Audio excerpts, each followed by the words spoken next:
আগামী রোববার থেকে জরুরিভাবে হামের টিকা দেওয়া শুরু হচ্ছে বলে জানিয়েছেন স্বাস্থ্য ও পরিবার কল্যাণমন্ত্রী সরদার মোহাম্মদ সাখাওয়াত হোসেন। 6 মাস থেকে 10 বছর বয়সী শিশুরা 1 ডোজ করে পাবে এই টিকা। এই কর্মসূচি পরিচালনায় বৃহস্পতিবার থেকে মাঠ পর্যায়ে স্বাস্থ্যকর্মীদের সকল ছুটি বাতিল ঘোষণা করা হয়েছে বলেও জানিয়েছেন তিনি। গত মাসের শেষ সপ্তাহ থেকে হঠাৎ করে বেড়েছে হামের রোগীর সংখ্যা। এ পর্যন্ত হাসপাতালে চিকিৎসা নিতে আসা 650 বেশি হামের রোগী শনাক্ত হয়, যাদের 1/3 বয়স 9 মাসের কম। যদিও হামের টিকা দেওয়া হয় 9 মাস থেকে 15 মাস বয়সী শিশুদের। ইপিআর মাধ্যমে শিশুদের জীবন রক্ষাকারী 6টি টিকা প্রতি 4 বছর পর পর বিশেষ টিকাদান কর্মসূচির মাধ্যমে দেওয়া হতো। তবে আমলাতান্ত্রিক জটিলতায় 2020 সালের পর তা অনিয়মিত হয়ে যায়। এখন পর্যন্ত হঠাৎ করে হামের প্রকোপ বেড়ে যাবার কারণ শনাক্ত করা না গেলেও সারা দেশের চিকিৎসা ব্যবস্থার উপর চাপ সৃষ্টি হয়। পরিস্থিতি মোকাবেলায় সরকারি বেসরকারি বৈশ্বিক স্বাস্থ্য অংশীদারিত্ব জোট গ্যাভির কাছ থেকে পাওয়া গেছে 2,19 লাখ টিকা। এসব টিকা জরুরি ভিত্তিতে দেওয়া শুরু করতে যাচ্ছে সরকার। 21.9 মিলিয়ন ডোজেস ভ্যাকসিনের আমরা নিচ্ছি।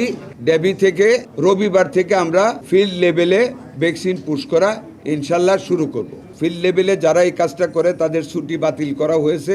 বুধবার সচিবালয়ে ইউনিসেফের একটি প্রতিনিধি দলের সাথে আলোচনা শেষে স্বাস্থ্যমন্ত্রী সরদার মোহাম্মদ সাখাওয়াত হোসেন বলেন, টিকা দেওয়া সরঞ্জামের যে ঘাটতি ছিল তা পূরণে সহায়তা করছে এই বিদেশি সংস্থাটি। পরিস্থিতি বিবেচনায় 6 থেকে 10 বছর বয়সী সারা দেশের শিশুদের 1 ডোজের টিকা দেওয়া হবে। 6 মাস থেকে 10 বছর পর্যন্ত বয়স গ্রুপটাকে আমরা কভার করব।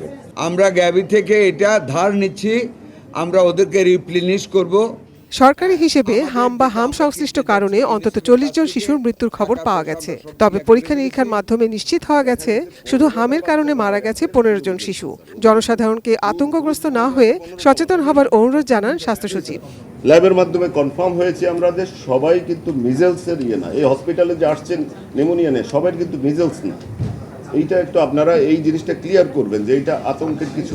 ইমার্জেন্সি বেসিসে আমরা একটা হার্ড ইমিউনিটি সার্কেল তৈরি করব, কারণ এটাকে সায়েন্টিফিকভাবে মোকাবেলা না করে যা তাভাবে করলে আমরা এটাকে ফেস করতে পারবো না। হাসপাতালে ভর্তি হওয়া হাম আক্রান্তদের প্রায় 30% নিউমোনিয়ায় আক্রান্ত হচ্ছে।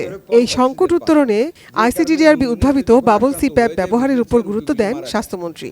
আমাদের doctor Tahmin of ICDDRB he has started a process, আমি বলবো invented a process, scientific process, যেটা থেকে আমার অক্সিজেনের আয় হবে, মৃত্যুর হাত থেকে আল্লাহ যদি রহমত থাকে তাহলে বেঁচে যাবে।